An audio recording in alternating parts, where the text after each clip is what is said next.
Belen tavdın bitine, iyi götlaydı otunu. Belen tavdın bitine, iyi götlaydı otunu.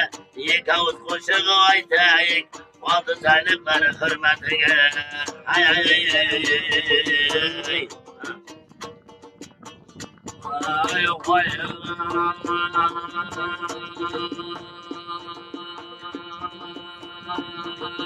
men yanatı çallı bolsun, arası sımırlı bolsun. Men yanatı çallı bolsun, arası sımırlı bolsun. Altını sayla yelimge, navruzlar kullu bolsun. Altını sayla yelimge, navruzlar kullu bolsun.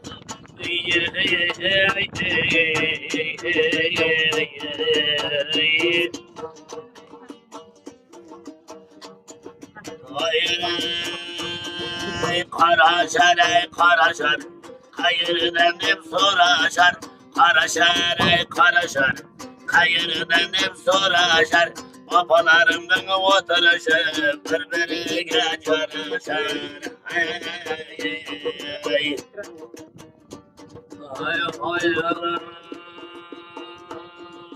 Kabağın öygəndəy, kabağın öygəndəy.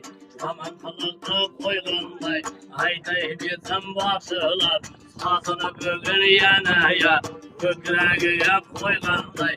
Navruz bayramı